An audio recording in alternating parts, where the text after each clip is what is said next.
Our second unit is called Cells and Systems, and our first topic of this unit is living organisms. So we do start by kind of examining life and what determines if something is alive. So here we have, for example, a rock. Movement is the one sign that something is alive. But is it always a sign of life? For example, a rock rolling down a hill, it's moving. Does that mean it's alive?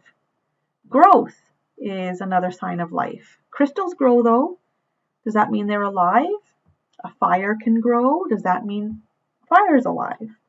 So there are 5 characteristics of living organisms that scientists agree on for life. The first one is that living organisms need energy. The second one is that living organisms will respond and adapt to their environment. That also means they'll respond to a stimulus. Number 3, living organisms reproduce to make more of themselves. Living organisms grow or repair. If there's damage, then living organisms can also repair their tissues. And 5, living organisms produce wastes. All right, so functions and structures. When we're talking about functions and structures, different organisms are going to have different structures to carry out these functions. So for example, energy. Animals get their energy from food. Maybe they have to hunt food, but somehow they have to consume food. Versus plants. Plants can make their own food using the energy from the sun in the process called photosynthesis. The environment, when we're talking about responding to a stimulus in the environment, or what we had said here, living organisms respond and adapt to the environment. So for example, plants, they need light to make their food. So oftentimes you'll see leaves and plants, they will actually bend towards the light source. Animals might be nocturnal. That's another response or an adaptation to their environment. Reproduction, so reproduction meaning organisms need to make more of themselves, so they need to reproduce so that life can continue. So looking at, for example, animals, a wolf would have pups, a watermelon has seeds. They might not be reproducing in the same way, but reproduction is still one of the characteristics of life. Growth, we'll see growth in both plants and animals. A dandelion, for example, will grow from a seed. Humans grow from a baby. And then we have wastes. Animals reproduce wastes such as carbon dioxide.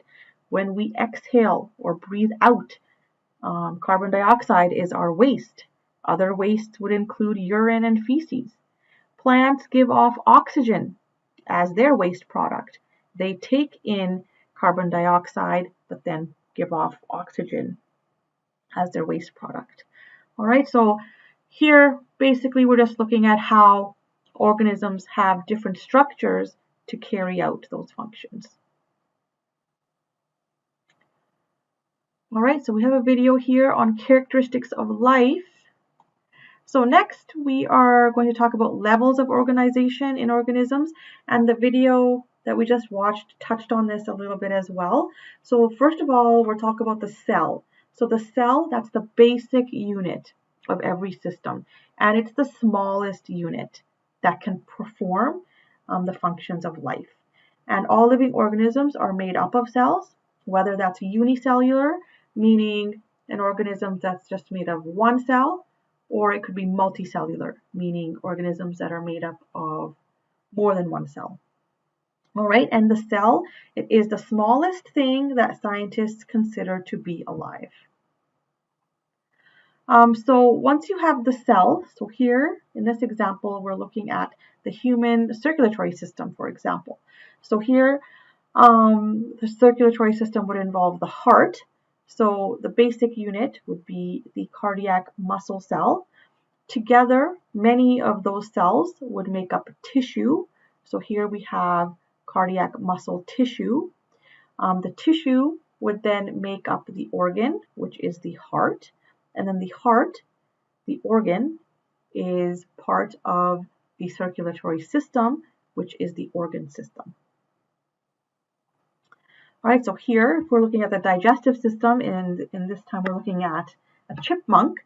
The basic or the smallest unit would be the muscle cells, which form the stomach.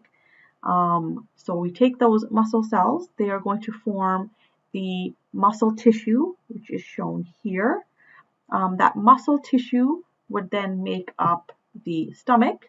The stomach would be one of the organs that is part of the digestive system. All right, so it all starts with the cell, a specialized muscle cell, which will form the stomach muscle tissue. The tissue is made up of all of those cells, and that tissue is going to help the stomach move, so it can break down the food, and that tissue makes up the organ. That organ is part of the digestive system, so that digestive system is one of the systems in the body. All right, if we are looking at plants, plants, for example, have the shoot system. So the main function of the shoot system is to make food for the plant. So it consists of, for example, like the leaves and the stem.